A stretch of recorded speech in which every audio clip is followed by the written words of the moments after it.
看中外，還看古今，正負得正，腐腐得正。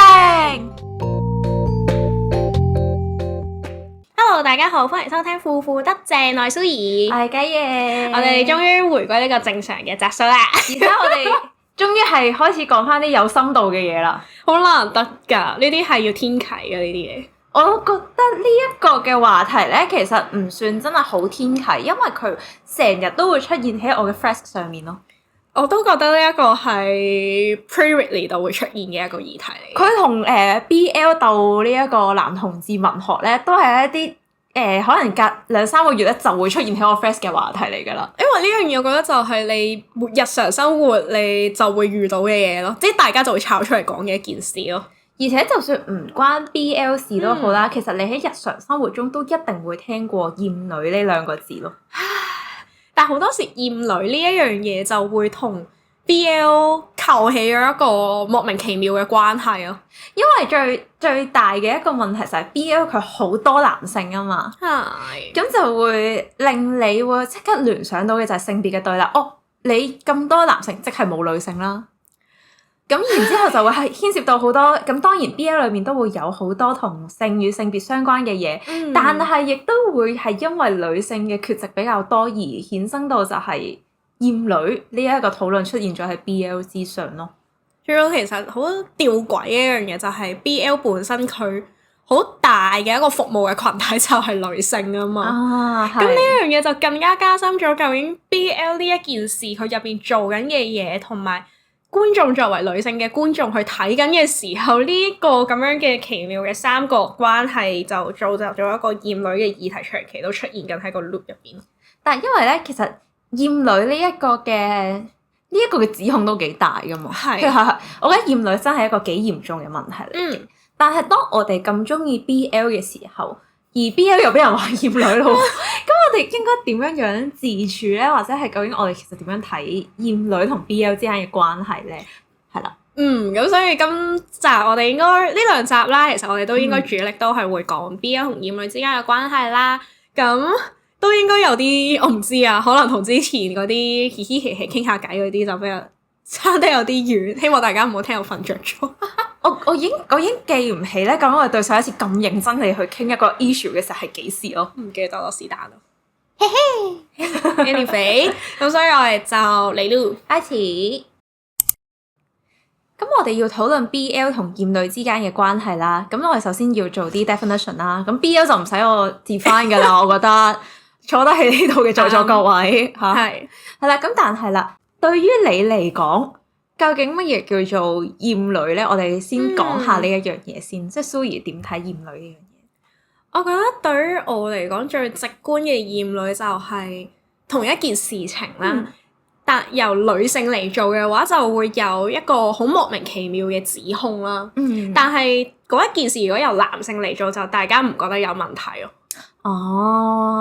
呢個對於我嚟講就係最直觀嘅厭女咯。呢個世界上係有無緣無故嘅恨嘅。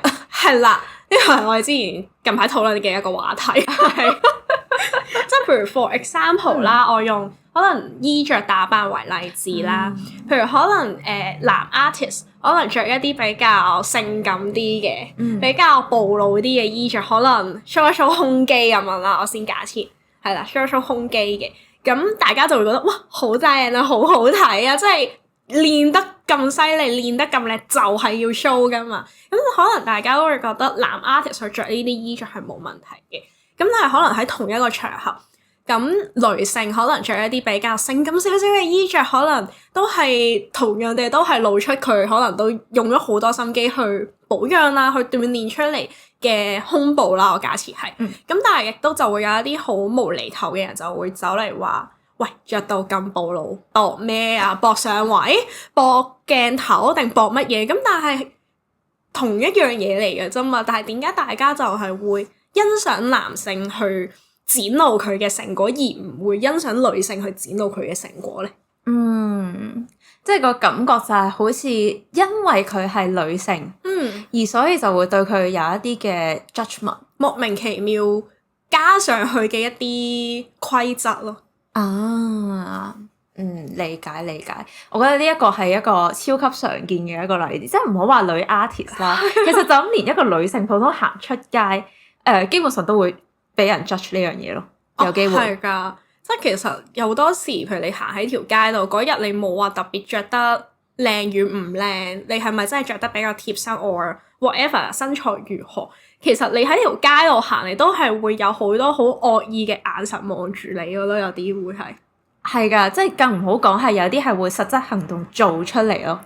冇錯。呢個真係不吐不快，即係有一日咧就係搭車嘅時候啦，跟住咧嗰日就係即係其實我都係唔覺得係有啲乜嘢噶啦，我都冇做啲乜嘢，咁我就係喺個車廂嗰度喺度睇書咁樣樣啦。然之後咧就係咧會有個人突然之間行埋嚟，即係咁樣樣挨埋嚟坐，然之後仲要係咁我當你拎住個 iPad 咁樣樣啦，佢攝咗個頭喺我同個 iPad 之間咯，即係佢係會即係我覺得行為式嘅厭女都係有，即係佢好似覺得女性嘅空間係可以俾你隨便去入侵咁樣樣啦。我都經歷過啲差唔多嘅嘢，但係嗰時就係我應該着咗條裙啦。即係雖然條裙真係有，即係坐低咗嘅話會有啲短嘅，咁但係嗰時我已經係坐啲即係地鐵最角落頭唔係關愛座嘅位置啦。我強調唔係關愛座，唔係關愛座嘅位置啦。跟住但係可能你隔離有個男性坐咗喺度，咁佢可能就係咁樣捲曲住個身體撳緊電話，但係佢同時隻手係插咗喺褲袋嘅。咁但係你會覺得唔舒服咯。你作為一個女性係，因為你就會覺得。你係即係你人與人之間嘅距離，其實你都會希望避一避，唔會想同陌生人有身體接觸啦。嘅時候，我已經係特登翹埋咗隻腳，諗住避一避開啦。但係你就會 feel 到你嘅空間只係會俾佢更加佔據咗咯。呢個就係咧，你哋可能諗一諗就係嗱，因為咁啱我哋兩個都係女仔啦。如果呢件事我哋遭受到嘅嘢係一個男性身上嘅話，咁究竟即係嗰個？即係可能對我哋可能 invade 緊我哋空間嘅男性，佢哋會唔會做翻相同嘅嘢咧？即係我覺得呢一樣嘢，你諗一諗，你唔使講個答案出嚟㗎，就係你諗一諗，你就會覺得係喎，點解好似就係因為女性嘅呢一個性別身份而發生咗咁多嘅嘢喺我哋身上咁樣？就係唔知，就係好多時就係覺得你女仔就唔需要咁多空間，你就係咁我男人大份啊嘛，係咁噶啦，咁所以有好多就係嗰陣時啲 manspread 嘅嗰啲議題，又係同一樣咯，就係因為男性 manspread，等於女性被傳統性嘅教育係要即係姿整啲嘅，要保持儀態啲嘅，咁就你唔使咁多空間噶啦，咁佢就好理所當然地。所以呢一樣嘢亦都顯示到係一個好根深蒂固嘅一個諗法咯，因為就係女仔一直都係俾人 educate 要點樣樣謙讓，點樣樣去有禮貌，咁所以就係變相我唔可以話佢係一個非常直接嘅關係，但係當佢一層一層咁樣疊加上去嘅時候咧，佢就會變成咗一個對於女性好唔友善嘅空間咯。但係呢一個空間就係 embed 咗喺呢個世界上，即係華人社會啦，香港呢一個地方嘅一個教育同埋社會嘅氛圍咯。雖然我覺得而家嘅教育係可能好咗少少嘅，比起我哋以前，但係都仲係好重嘅一樣嘢，就係每一日大家其實都經歷緊。係，因為其實咧厭女咧，即係佢好簡單嚟去講咧，咁就你好明顯就係飛個厭，即係厭惡啦，同埋女性咁樣樣啦。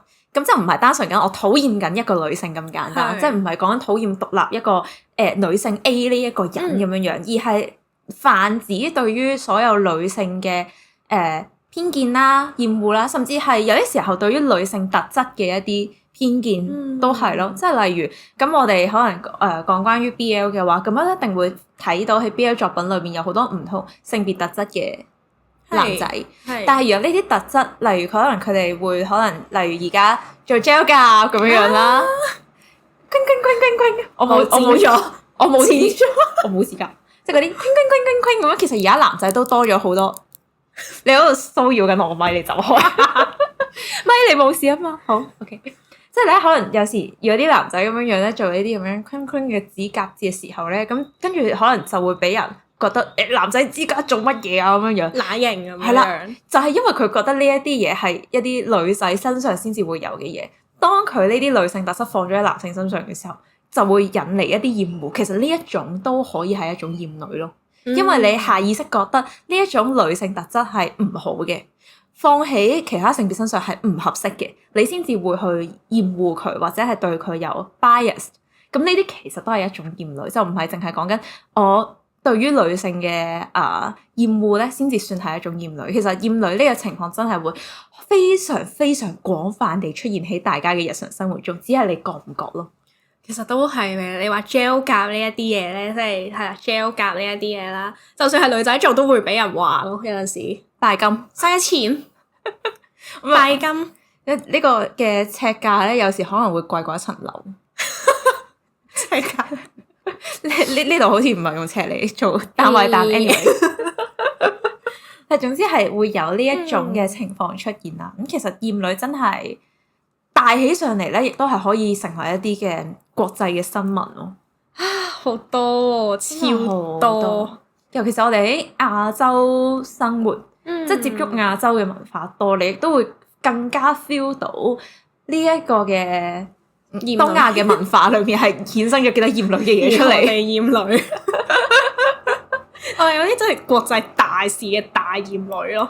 係啊，即係例如可能唔知大家仲有冇印象，就係呢一個韓國嘅 N 號房事件啦。哇！我哋係咪應該其實都要講下究竟 N 號房事件係？其實都好多唔同嘅 N 號房事件都之後都有出現。係啦，或者甚至唔同地區其實都會有。台灣嗰啲都有。台灣係啦，咁其實就係講緊就係喺一啲嘅通訊嘅軟件嘅平台上面啦，咁就係會有唔同嘅女性嘅一啲性暴力嘅影像被流出咁樣樣啦。咁而啲即係可能加入呢一個 N 號房嘅成員就係以各種收費唔收費、收幾多費嘅方法嚟去換取裡面嘅一啲影片咁樣樣。而有好多時候，甚至佢哋係會將自己嘅另一半啦，佢係會將自己屋企人啦嘅影片亦都會流出，就係要為咗可能攞一個入場券嚟去換取更多嘅其他人嘅影片係啦。咁甚至其實你睇翻裡面嘅一啲言論啦，你亦都會見到佢哋係完全唔當女性嘅身體或者係佢哋嘅作為一個人啦嘅尊嚴係任何一回事咯。佢當成一件物件咯。係啦。係啊。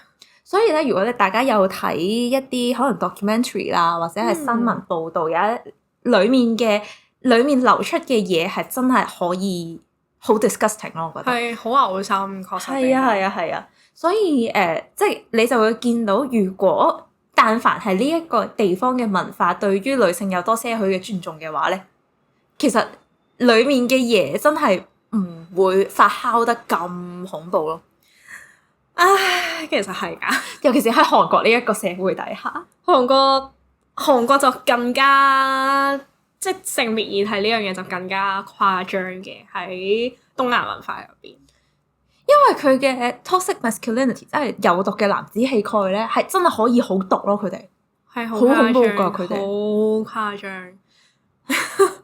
佢哋同埋佢哋嘅大男人嘅思想都係好強咯，我覺得呢個係入咗血㗎咯。其實對於韓國人嚟講，佢哋傳統俾人教育出嚟就係咁樣。係你問我，我覺得係好難解決到嘅一樣嘢嚟㗎。呢一件事係即係雖然即係叫做以前有讀過少少嗰啲 Korean study 啦，咁其實有一個好，我以前讀書嘅時候都有一個好大嘅一個篇幅，或者其實必讀嘅就係韓國嘅性別議題。呢一樣嘢就算係我嗰陣時嘅 professor，佢係一個女 professor 啦，佢自己講翻嘅時候，其實佢都覺得係好難去解決到咯呢一樣嘢。佢作為一個韓國人，佢自己都係咁樣覺得咯。係，所以佢就會衍生出一個咁大嘅新聞咯。佢都係我唔可以話係非常有 A 就有 B 咁樣樣啦，但係呢一個嘅環境就係一個可以話係一個溫床咯，培育咗呢一件事出嚟。係，即係我就諗緊，係咯，係啊。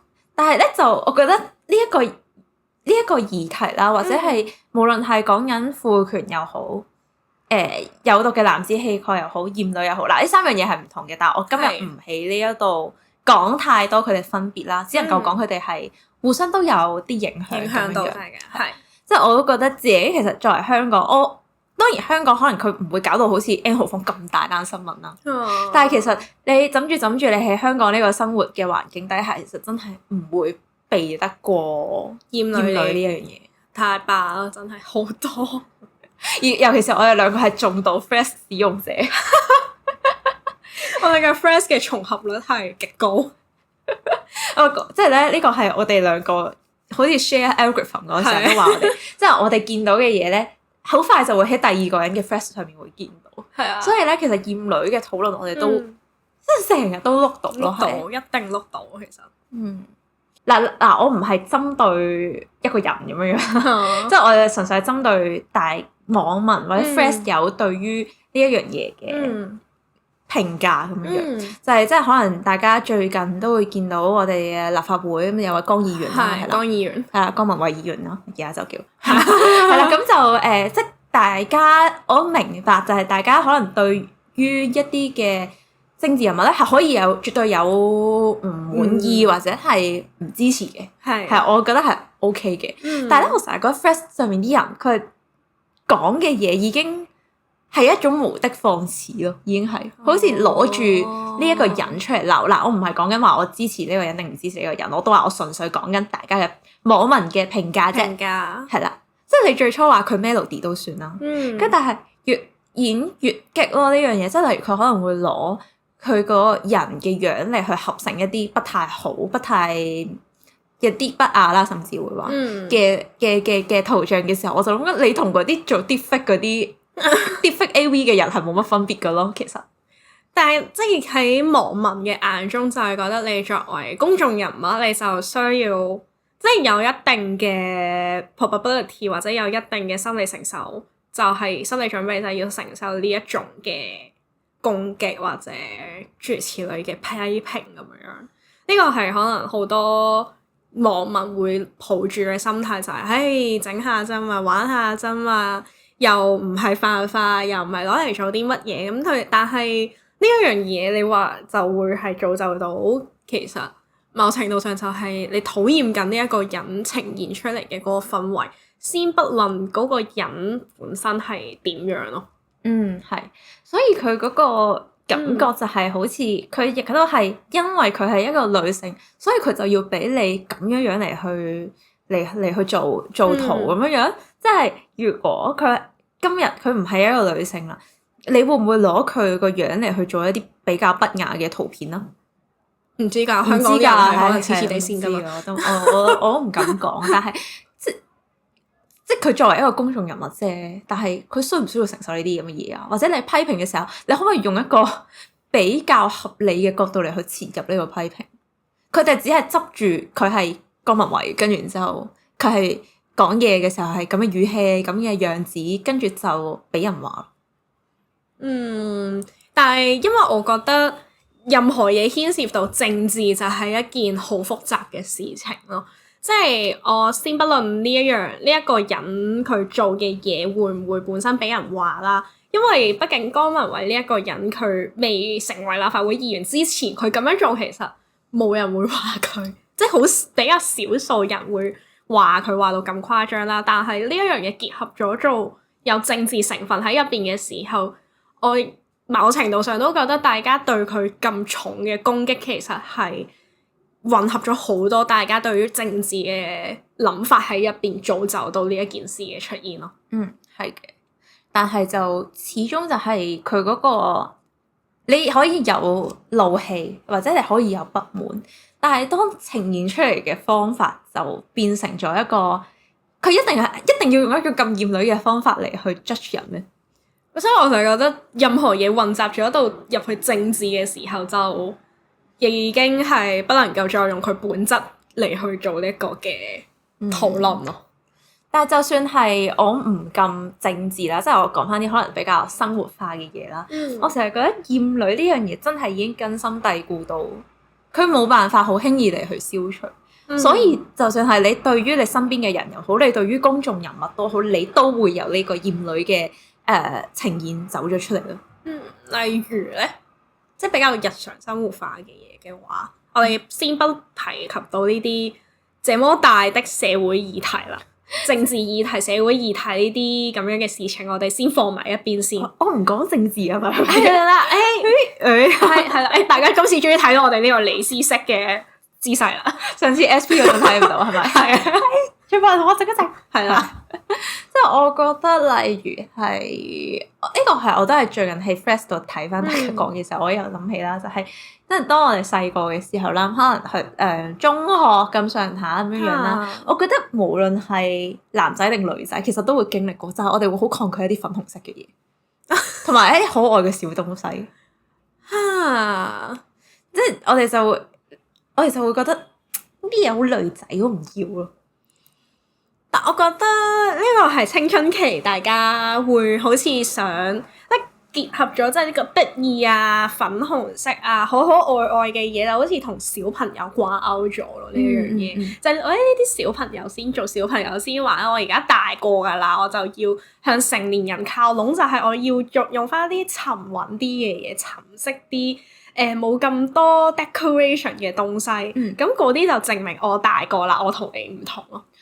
但係佢就係有一種 hidden 嘅諗法，就係咧，即係因為呢啲粉紅色啊，或者可愛嘅小公仔啊，咁樣咧，其實都係俾女仔玩噶嘛。我哋細個被 educate 嘅時候，所以就算係可能男仔會用呢啲粉紅色或者乜嘢，佢都會俾人話乸型咁樣，即係會有嘅。我覺得係，或者係以前可能即係睇都係可能例如中意一啲比較可愛啲 Q 啲畫風嘅動漫嘅男仔，佢哋都可能會俾人話不如你睇埋呢啲女仔嘅嘢㗎咁樣，甚至係男仔睇女性向嘅，因為我以前都有啲男性嘅同學，佢哋都會睇女性向嘅作品嘅，都會俾人話做乜睇啲女性向嘅嘢啫咁樣，或者做乜要玩女性向遊戲啫？但其實係呢樣嘢，即係女性向嘅嘢、可愛嘅嘢、粉紅色嘅嘢。其實從來都唔係一件咩壞事咯，係到咗我哋大個某一啲，我覺得人嘅另外一個成長就係當第一個成長就係我選擇去用呢啲咁沉穩嘅東西啦，再第二個成長就係我去同自己去和解咗，就係我用呢啲嘅嘢其實都冇問題咯。唔好意思，而家個水樽都係粉紅色，淺粉紅色。我成個袋都係公仔，都係我個袋放咗。呢個都好得意嘅，呢個水杯。台灣 Starbucks 杯，呢個都可愛嘅，呢個好得意。即係細個嘅時候，就係由呢一個討厭可愛嘅、討厭一啲傾向女性啲嘅嘢，到咗大個，我哋先至會發覺其實呢樣嘢冇乜問題咯。Embrace 翻自己中意呢一樣嘢嘅嗰個心態咯。係啊，甚至係而家其實都。你行出街，你見到好多人嘅袋上面都會掛住啲可愛小東西咁樣。我覺得呢樣嘢已經係唔單止係咩性別咯，係已經跨越年齡咯。係啊，但係都會分，啲人都會好賤格，就係話掛咩公仔啦，就離遠都知你係咩年齡層嘅人咯。呢個都幾賤格嘅，其實我覺得。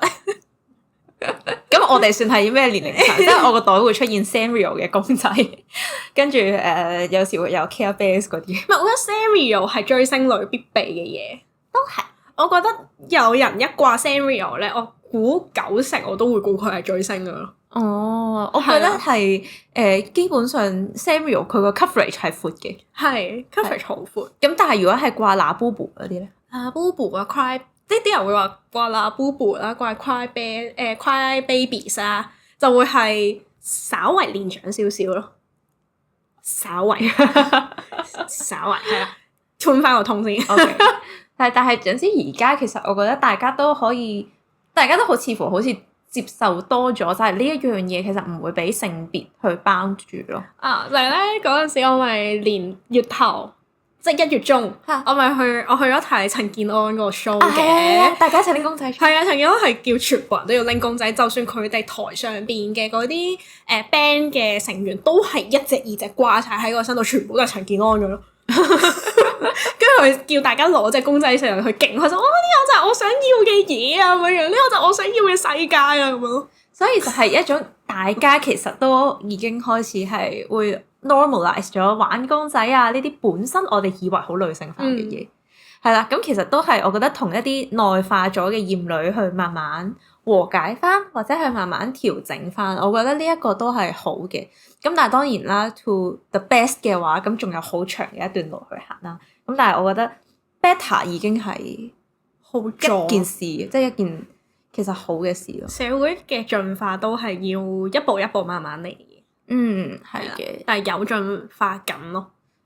因為始終你出現得喺呢一個社會，咁就一定係會需要隨住時間嚟去調節翻嘅。你冇可能係喺一個變化不斷，尤其是而家 internet 嘅出現係會令到嗰個社會嘅變化係越嚟越急、越嚟越大咯。係啊，即係你係冇可能唔變㗎咯，包括係你為人處事嘅方法同價值觀又好，或者係你我哋可能即係 BL 嘅，我哋就少不免一定會有好多作品啦。其實都係一個隨時間去調節嘅一個進程咯。文化係一個會改變、會進步緊嘅一個東西嚟嘅，畢竟。所以我哋其實都有一直強調，就係 BL 呢樣嘢都係不斷咁改變緊，不斷咁進步就唔知啦嚇。改變咯，改變係一定嘅，我覺得係。因為我好難 judge 佢係好嘅改變定係冇嘅改變。好咗嘅，可能。係啦，即係譬如我哋翻嚟咯，即係我哋講咗都差唔多20分鐘，係呢個社會時事議題。咁我哋都翻嚟我哋自己呢一個台嘅重點就係，畢竟我哋都係一個講 BL 嘅 page 啦。咁我哋都要翻嚟講翻啲 BL 噶嘛，係咪先？咁但係我哋覺得 BL 嘅厭女，你覺得最印象深刻嘅厭女係什麼啊？喺 BL 你睇過嘅？我好多啊！唔係有一個共同，我哋都覺得係最 mind blow 嘅，咁嗰個我哋唔好講住，係啦，講住其他先。我試過睇，我買嗰陣時，我買咗一本 BL 嘅小説啦。咁跟住我就喺度睇。咁我本身咧，佢係一啲我都有興趣嘅 topic 嚟嘅。係啦。咁跟住我就覺得，好似好少人寫呢一種嘅 relationship。咁我就望下啦。咁佢就係講一啲你當係佢係一個4人行咁上下啦，但係最後都係會開咗做2對 CP 咁樣樣嘅。OK，我差啲上過 OnlyFans 添。係，因為未至於 OnlyFans 嘅，佢冇 OnlyFans 咁進擊添，反而覺得係啦，即係至少佢都係即係交叉2對 CP 嘅啫，係。咁我就諗住，都 OK 啦，咁我就喺度睇啦。但係唔知係咪因為咧，佢嗰個設定係全部都係4個都係啲上流人士啊，OK，嗰啲公子哥兒啊咁樣樣。OK，跟住佢就可能咧，就會係講緊佢哋嗰4個男性之外咧，佢哋家族亦都安排咗好多嘅婚姻俾佢哋。嗱，我唔係講緊啲叫做 so called 免洗女角色啦，即係嗰啲要俾人用完即棄嗰種過橋抽板嗰種，唔係。佢甚至係咧，佢有一句佢係類似你當係一個角色，然之後佢要同被安排同另外一個女仔去有個政治聯姻咁上下啦，咁可能即係佢講話嗰個女仔啊，我記得佢好似係邊間大學嘅咩碩士生定博士生咁樣樣嘅喎，咁樣。然之後咧，佢嗰啲嘅配角啦，佢就開始講話咩女仔使乜讀咁多書嘅啫，讀咁多書咪唔聽話咯。跟住我就覺得哇，難聽過粗口啦屌！我嗰陣時仲要係我喺譚仔嗰度一路食飯一路睇書，因為我就撲街乜撚嘢嚟嘅。我真係諗緊，如果我將呢個眼前呢一本書，我攞我個湯底嚟去淋鳩佢嘅話，都侮辱咗我個沙沙湯咯。唔好沙沙湯太好食，記得自己食晒佢。我會㗎，唔值得浪費喺啲垃圾上面。所以嗰本書我抌咗入垃圾桶。OK，Oh my god，Oh my god，OK，真係好嬲啊！心諗好 mind fuck 呢樣嘢，其實真係我喺度諗緊，哇點解女仔讀得書多對你有咩傷害啊？你覺得我唔聽話係咪你有問題啊？其實係咪你 convince 唔到我啊？所以我唔會選擇聽你話。你有乜嘢問題啊？因為其實佢跟住佢，總之我覺得嗰本嘢咧，佢對於女仔都係非常之 harsh 咯。即係例如又係可能又係講緊啲聯誼嘅對象啊，或者係咁即係公子哥兒咁，就除咗當然揾男人玩之後，都會揾女人玩啦。咁又係對啲女人又係外貌係極其 judge 嘅咯。例如就即係可能嫌話啲普通知識咁樣樣，仲有咩資格過嚟？哇！難聽到呢個男主角大晒，佢係喺佢嗰個世界入邊係大晒 bad。我覺得其實佢咁樣 call 小姐呢樣嘢本身都已經係一樣好我覺得呢一個產業裏面唔多唔少都會有一啲令女性覺得唔舒服嘅嘢啦，係咪啊？即係你哋男人自己搞咪算咯，你哋搞 BL 咪算咯，你仲要叫小姐，唔係啊嘛？但係其實我覺得叫小姐呢樣嘢本身呢一件事都好厭女，就係男士叫小姐就得，即係大家會覺得呢樣嘢係無可厚非啦，或者合理啊咁樣樣。但係女士去可能去揾牛郎，即係日式啲咁叫啦，你揾牛郎或者嗰啲就會覺得哇蕩婦啊咁樣樣咯。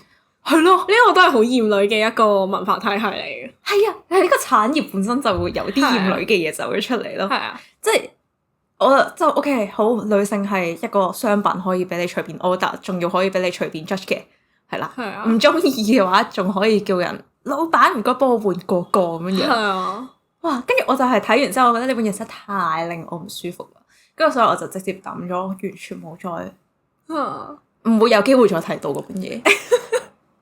算啦，呢啲咁嘅垃圾都不值得存在喺呢個世界上邊。其實好啦，你聽完一個故事之後，係時候應該攞你一個嘅厭女 BL 嘅例子嚟去做一個，俾我作為一個交換。冇，其實我覺得我印象中有啲厭女 BL 其實冇，即係 other 定嗰個最鳩癲嘅嗰個情節之外啦嚇。因為我覺得係啱啱初入泰圈嘅時候啦，對於我嚟講，因為以前啲再古早啲嘅嗰啲，我覺得因為嗰陣時我接觸嘅商業字唔多，咁就先不提啦咁樣樣。呢啲同人文應該就 suppose 其實係冇女人出現㗎嘛，因為咁但係當我踏入泰圈嘅時候，我覺得前翻即係我啱啱入圈，我諗4-5年左右。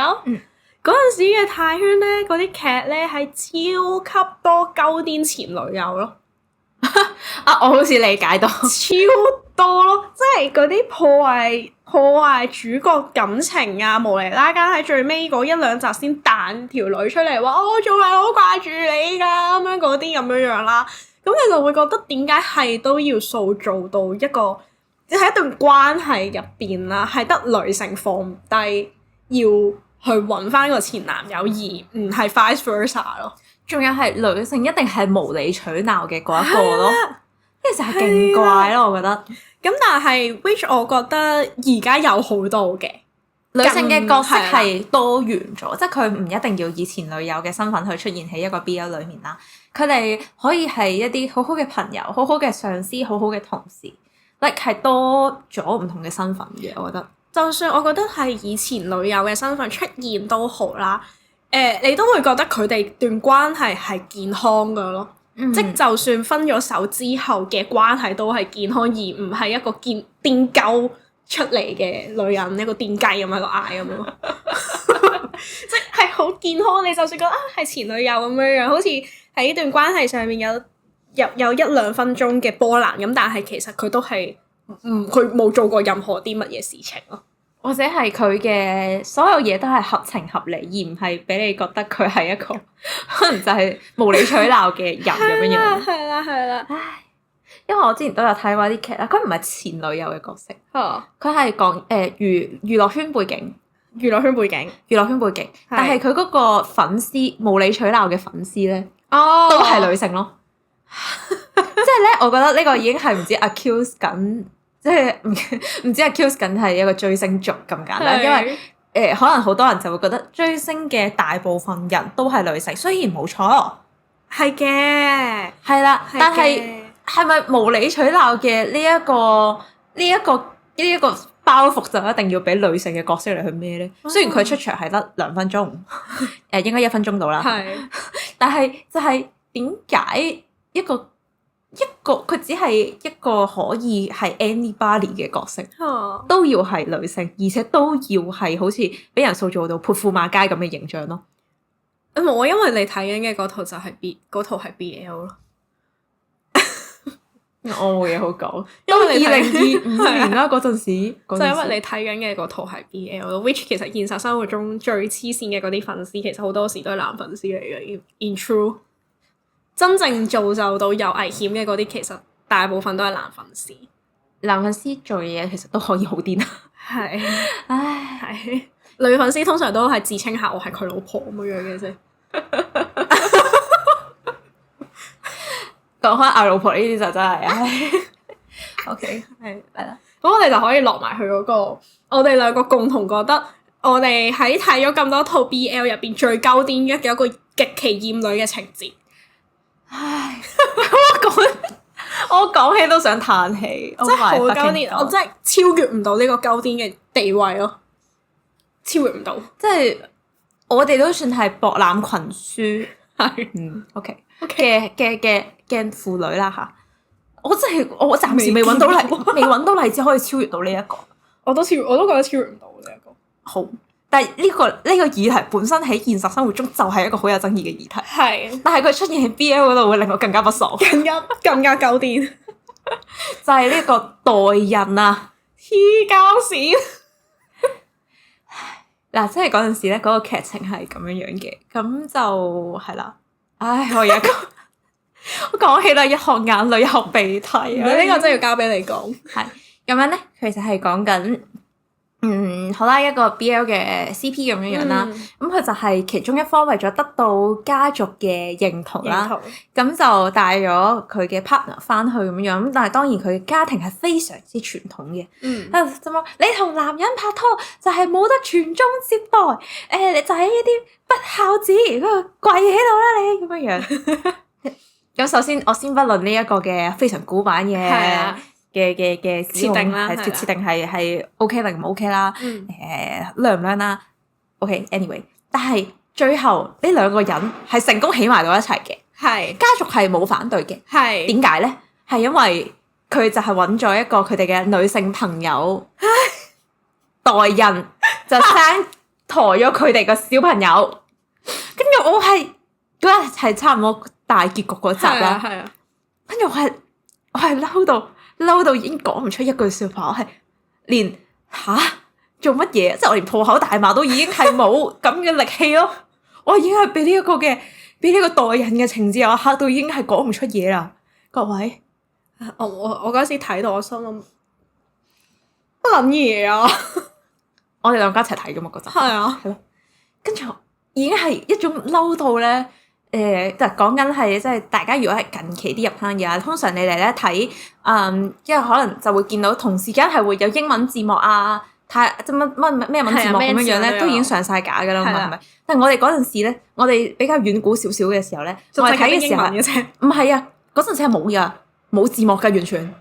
結局嗰陣因為嗰陣時嘅 GMM 係仲係會漏英濕嘅時代。你已經講咗係邊個電視台咯？是但啦。大家都知㗎啦，其實我覺得我講呢個情節出嚟應該好多人都知。又唔知咯，呢個情節好冇啊！係，總之嗰陣時咧 ，GMM 嘅劇咧係未上，即係佢會唔上字幕，跟住咧就咁掉上去 YouTube 嘅。係啊。咁所以咧嗰陣時為咗睇直播，跟住我就睇咗一個冇字幕嘅，但係你都會睇得出佢係做緊啲咩㗎嘛？係咪啊？我想講嗰套嘢本身由頭到尾都好撚厭女咯。唉。我記得開頭帶佢去叫小姐嗰度嘛，又係我有翻返去叫小姐嗰個嘛，嗰個都好鳩癲㗎，我覺得。我哋叫小姐呢一樣嘢，我哋已經討論過啦，我哋就唔再討論啦。skip 下面先，我哋直接講代孕厭女呢一個，我冇嘢好講，我發現我就已經嬲到冇嘢好講。即係真都係嗰句，先不論代孕呢一樣嘢喺現實生活中嘅爭議性係喺邊度啦？即係我唔計嗰啲咩法唔法律啊，呢樣嗰樣嘅嗰啲嘢，即係我哋入到去 BL 呢一個叫做 so called 脫離現實世界嘅烏托邦入邊嘅時候，呢樣嘢點解都可以寫得出，仲要拍得出㗎？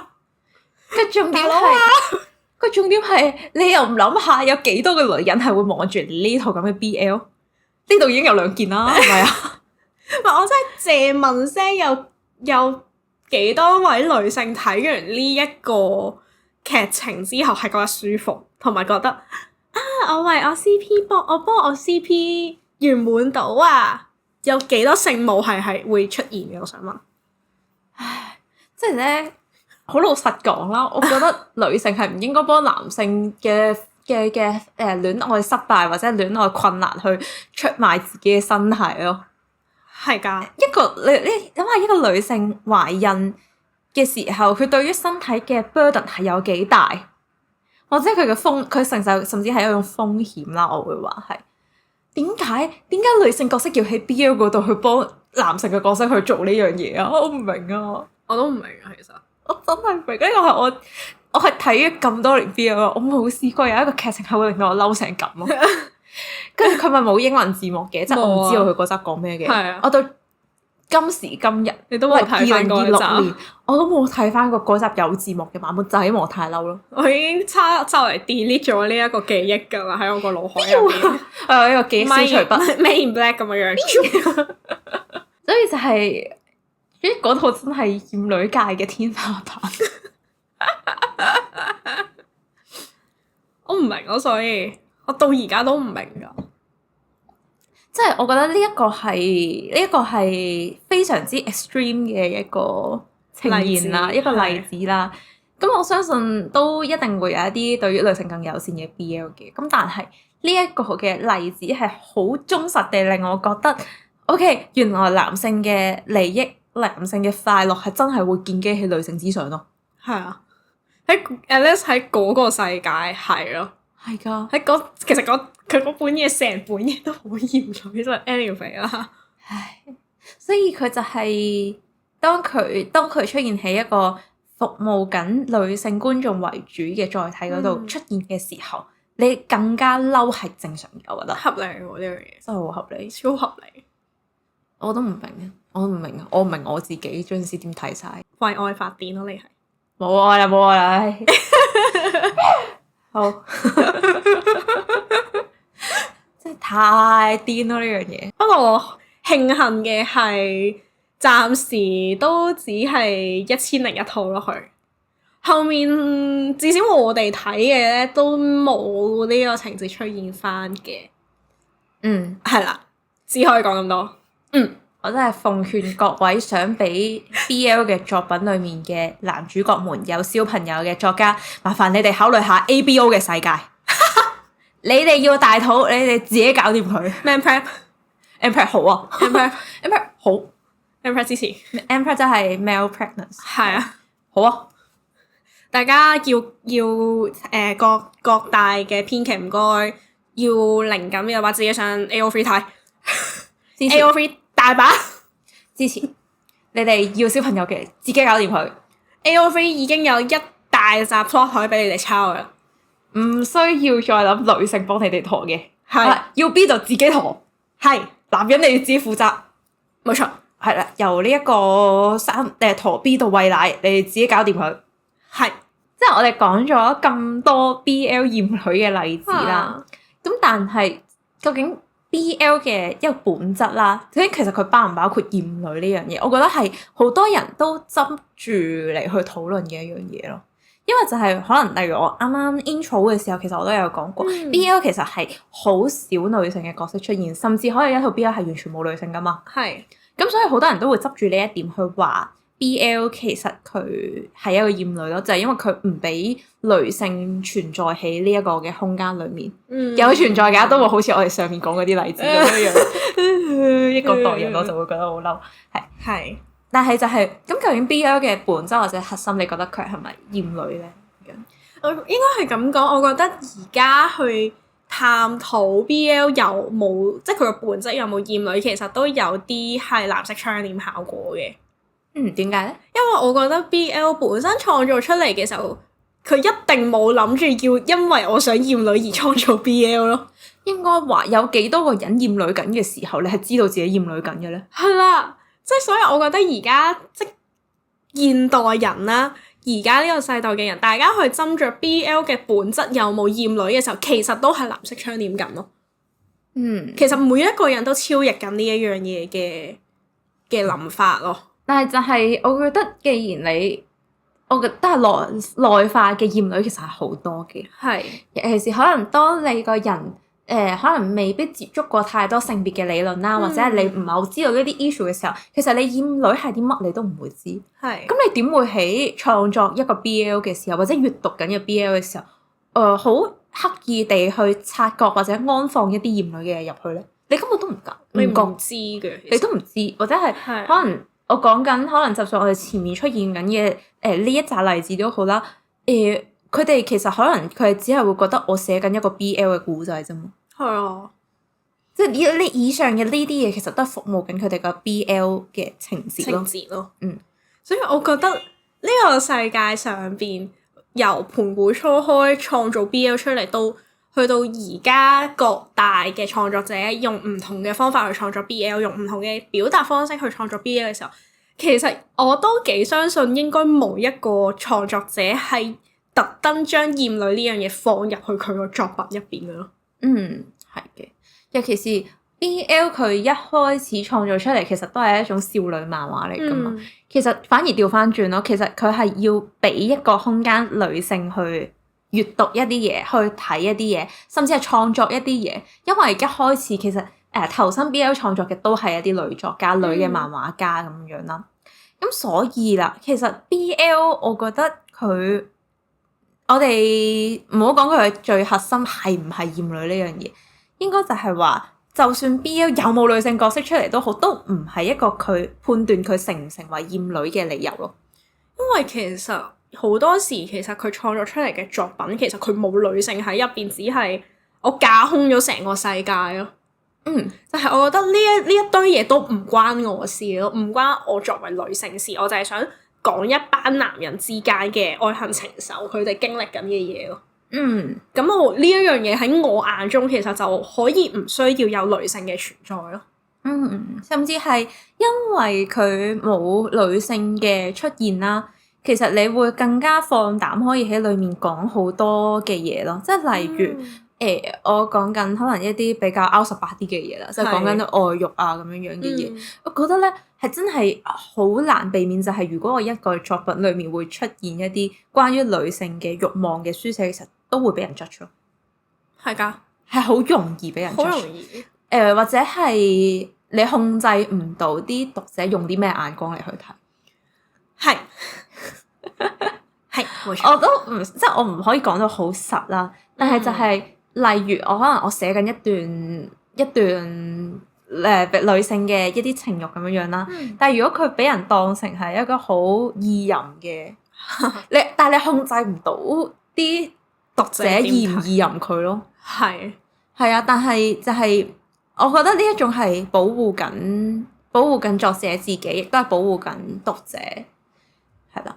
咁所以先至會，我覺得如果佢可能即係全部都係男性嘅角色嘅話，其實女仔都會冇咁有心理負擔去講呢啲情慾嘅嘢咯。即係我覺得如果你要我用女性嘅角色去分享第一身點樣去睇呢樣嘢嘅話，可能多少會覺得有啲尷尬。女仔，亦都可能會因為呢一樣嘢同自己太過切身啦，反而唔想傾。係會可能勾起一啲好好舒服係 traumatize 嘅嘢咁樣。反而就係當如果就好似你啱啱講到架空，我覺得呢兩個字都係嘅。其實佢唔係一種設定上嘅架空，即係唔係 ABO 世界觀咁樣嗰種架空，而係講緊佢嘅人物上面會令到你覺得好似同自己距離遠一啲，距離產生美啊，清唔好咁近，離我遠一啲。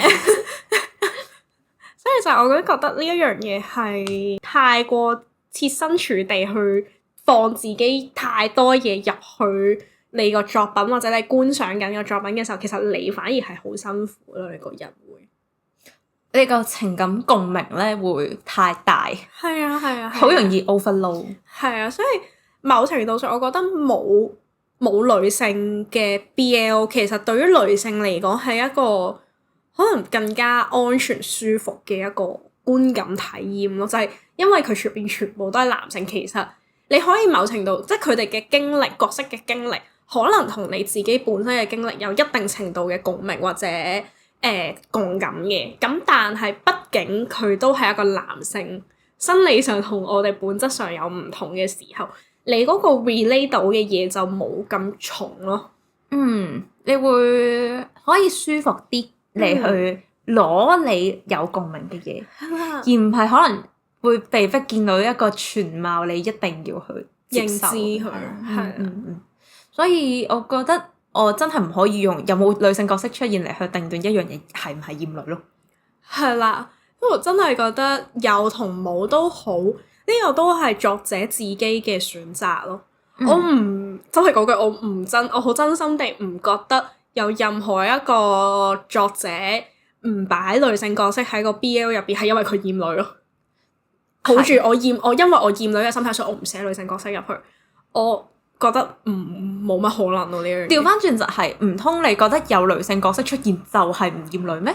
我哋啱啱已經講咗咁多例子啦，即係你要去反駁我嘅話，我哋攞一個反例啦，完全相反啦，就係有女性角色出現，但係都會導致厭女喎。咁你點解釋先？係啊，唔 fair 咯，所以呢一個嘅指控，即係大家喺 Threads 上面啦，我覺得因為咧最近都成日都覺得係啲 topic 咧係會每3個月就會走出嚟自己衍生一次咁樣樣嘅，準過我嚟 M 咁樣樣，係啦，咁就會係覺得係咯，就係、是、我哋當一啲嘢重重複複係咁講嘅時候，你有冇篤破盲點嘅呢一個諗法先？如果你唔篤破盲點，其實咪一直拗落去咯。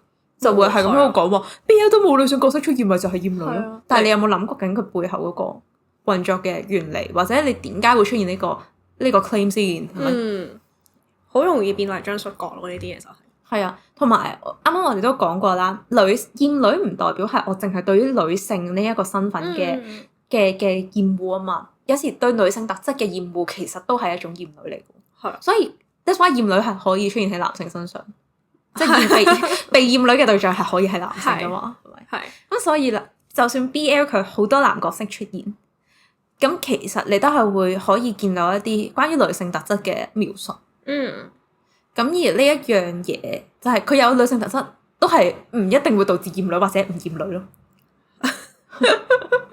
係有啲複雜嘅，大家呢一段，大家明唔明我個邏輯？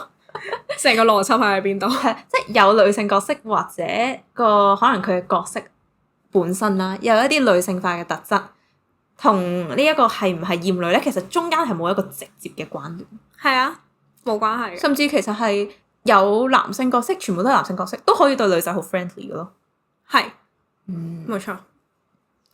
即係例如可能係，就算係。而家其實都多咗好多唔同種類嘅角色啦，咁樣樣，即係尤其是我覺得出現喺可能獸身上會多啲，因為大家成日都會覺得獸係要被保護或者係乜嘢，咁但係其實都係啦，佢嗰啲女性嘅角色唔存在，但係女性嘅特質係會存在。係啊，因為佢都係可以嗰個女性化嘅特質亦都可以出現喺呢啲嘅角色身上咯。係啊，會啊。咁但係有陣時就係呢一個比較即獸啦，我哋叫做獸嘅嗰個角色，可能佢某啲行為性格比較女性化啲嘅時候，其實呢樣嘢會唔會直接導致到有厭女嘅情況出現呢？有啲人係會覺得點解你要將個男角色寫到咁女性化？咁佢哋就會覺得呢樣嘢唔 OK。咁但係咪就係某程度上都代表緊就係你覺得呢一樣嘢有問題咯？係，我自己個人覺得其實喺 BL 裏面都已經算係容許好多唔同種類嘅男孩子出現咯。係，whether 你係 masculine 嘅，你係 feminine 嘅，你係咩性格咩樣子嘅。即係我歐陸上嚟，歐陸係啦，咁其實都係會出現到喺 BL 裏面嘅，已經俾我哋現實世界寬容咗好多。嗱，你試下而家喺一條街上面，跟住有個男仔喺度咁樣，佢嘅指甲喺度鏗。你試下佢唔俾人話，即係佢啲網民唔多兩句嘴喺度搭爹話，乸型咁樣樣，有偷笑啦，係咪又？其實係啊。但係 BL 裏面係可以有一套完整嘅劇俾呢啲嘅男孩子出現噶嘛？係啦，咁所以就係話，其實已經我覺得呢一個空間已經係可以令到好多本身會成為厭女嘅攻擊對象嘅特質，已經係俾人接納咗好多 BL 呢個世界裏面。係啊，只係有啲時候你會覺得佢唔係單純地去將一啲女性嘅特質放喺啲男性角色上，而係佢好似會令你見到你現實中嘅女性遭受到嘅厭女嘅情節，係共感得滯，係呢個就係嗰個共感得滯。係啊，或者佢係好發展緊一啲好套路式嘅東西性別嘅刻板印象啦，我會話係，即即係就係啦，好似你啱啱講過，係咪望落去比較柔弱嘅一方，一定係要係俾人保護保嘅咧？護咯，唔一定噶嘛，係咪？我覺得呢一樣嘢只係講緊佢嘅性格特質，係啦，但係同刻板印象係唔同嘅喎。係即係例如，可能佢係咪需要去被當成一個一個寶物咁樣樣？係啦，你就係放喺度，你乜都唔使做噶啦，你就係靚就得噶啦。大佬，你唔當佢係男人，你都當佢係人啦，係咪啊？所以就係呢一種，就係你會覺得，喂，呢樣嘢喺我現實中好似有啲共感喎。係，先不要。先不要。所以其實我係好中意睇一啲作品，其實佢會描寫到一啲可能佢比較温柔嘅外表啦。其實佢係一個超暴躁嘅人，我好中意睇呢啲嘢。即係佢係啲暴力，即係佢有啲力量值超高嘅嗰啲 character 嚟嘅咯。其實實質上係。哦，係反差萌係咪？或者係我調翻轉咯，我就係中意睇啲喊包公嘛。之前你有同大家講過，我中意睇好多男性嘅角色哭哭嘅樣子。我中意睇，係啦，我就覺得啊，呢種特質其實都好可愛噶嘛，係咪？係啦，即係可以展現到佢纖細嘅一面，其實都係一個幾得意嘅描寫嚟噶嘛。因為我覺得呢一樣嘢其實都同現實社會入邊大家對於男性可以比較自由或者外放地去表達自己嘅情感係冇咁容許，呢樣嘢係掛鈎嘅咯。就係因為現實中男仔唔可以咁做，係啦，所以我就喺 BL 度俾啲男仔咁做。我會覺得係因為現實中大家都覺得男性就係需要堅強啲，佢唔應該係咁多情感外露，咁所以去到呢一個架空咗嘅世界入邊，大家都仲會套用翻呢一樣嘢入去咯。就覺得你咁就係你唔應該咁樣做，所以大家就唔中意呢一樣嘢。其實某程度上，我覺得呢一件事即係受嘅 character 或者某啲男 character 係比較女性化，大家會咁多 judge 嘅嘢。其實一方面係會厭女，其實但係另一方面其實都係厭男人咯。但係就係佢呢一種嘅角色啦，其實我覺得係一個好好嘅機會去俾大家去諗，就係點解你會對呢一啲嘅特質有唔滿意嘅地方先，即係你要解決到你心裏面嘅呢一種諗法咯。你係咪單純地討厭緊一個男仔去表達自己嘅情感？定係你其實係不滿緊你見到嘅 BL？明明我哋已經有一個可以好自由嘅框架去做我哋想做嘅角色、想寫嘅故事，但係最後又會複製翻一啲我哋已經係講咗 N 年已經開始唔中意，我哋想拋棄嘅套路。大家要知道自己討厭緊啲乜嘢，咁你先至會有辦法去證明究竟呢一樣嘢佢好同唔好嘅地方，需要進步嘅地方又喺邊度咯。我覺得討厭一樣嘢冇對與錯咯。即係你可以討厭一樣大家都好中意嘅嘢，咁但係你就不能，即係你就要好 embrace 自己，我就係唔中意呢樣，即係叫唔叫 embrace？我覺得要站得住腳，你要企得住，或者就係你要證明到自己，就係我就係唔中意呢一樣嘢咯，而唔係因為我不說我討厭呢樣嘢，但係我攞一個冠冕堂皇嘅理由去包裝我唔中意呢一樣嘢咯。就係因為可能例如你厭女呢一個字其實好大咁嘛，好似好冠冕堂好用，就係一個好冠冕堂皇好好用嘅理由。因為你一講厭女，係我自己都係一個好討厭厭女嘅一個人，我都好想去喺我現實生活中去對抗呢樣嘢，去反抗呢一樣嘢。咁但係唔係因為你話佢厭女，佢就係噶嘛。係啊，即係啦，你可以唔中意佢，咁但係我哋都要認清翻嗰樣嘢嘅本質。或者係我哋知道自己點解討厭緊，我覺得呢樣嘢比較緊要。係。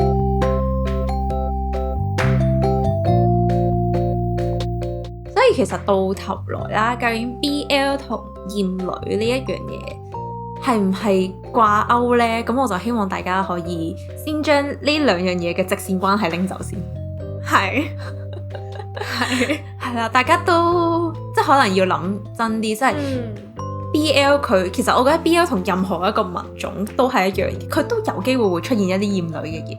係，但係你唔可以話呢一樣嘢就係厭女咯。呢個 relationship 拉得太過直接咯。佢個推論有啲唔太嚴謹，即係例如其實大家睇電視劇啊，一啲比較傳統嘅電視台啦嗰啲，大把厭女嘅情節啦，但係你唔會直接話電視劇呢一個嘅文種就係厭女啊嘛，即係你唔可以咁樣推斷咯，咁樣太以偏概全。係啊，所以就係我會即係都大家都希望就係諗清楚，就係你唔中意嘅嗰樣嘢係啲咩先。即係我覺得欣賞自己唔中意某一啲嘢，其實都係一個需要學習嘅過程咯。係啊，所以可能到最後其實就係你有冇咁嘅辨識嘅能力。